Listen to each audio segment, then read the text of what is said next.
हरे कृष्ण कृष्ण कृष्ण हरे हरे हरे राम राम कीर्तनीय ओनली कीर्तन. कीर्तन म्हणजे काय? चांट फॉर हरे कृष्ण. फिनिश. ईश्वराबद्दल बोलणे कीर्तन. आणि हेच जीवनाचं खरं उद्दिष्ट. कीर्तनीय सुद्धा हरी.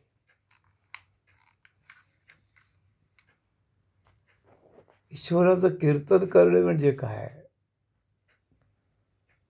तर केवळ ईश्वराला स्मरण करणे.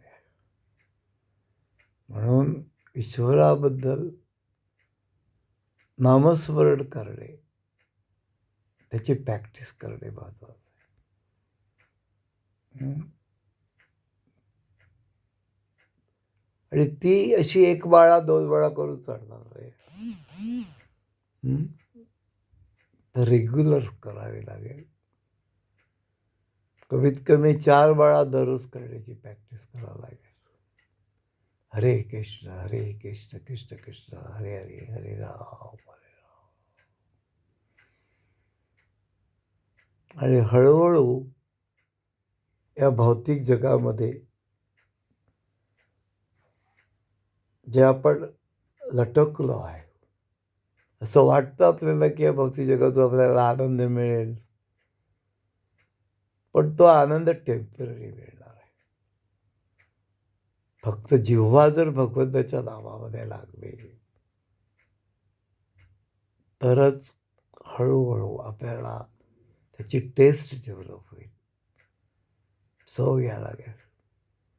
आणि साधू संग झाला की अधिक चव होईल. शास्त्र वाचलं, शास्त्र भगवद्गीता भागवत श्रवण केलं, वाचलं, एखाद्या भक्ताच्या संगतीत राहून योग्य प्रकारे जप कसा करावा शिकलो,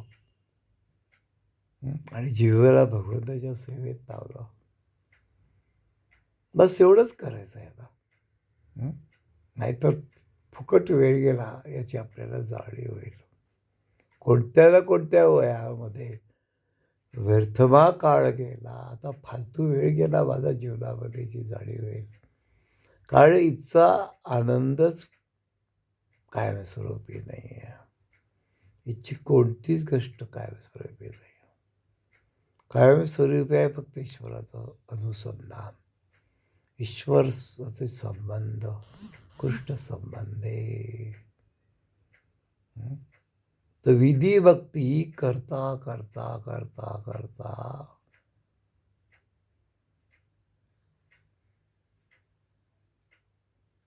रागानुराग भक्तीमध्ये चालला.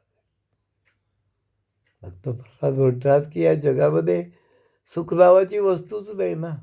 त्यासाठी आपण धावतो आहोत.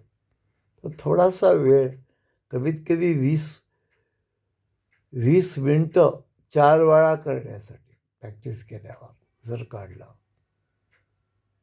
आणि फुल कॉन्सन्ट्रेशन, चॅन्ट अँड हिअर ऐकायचं, तर खूप मोठा आनंद प्राप्त होईल आणि आपण free from this material madness. Hari बोल. हरे कृष्ण कृष्ण कृष्ण हरे हरे हरे राम.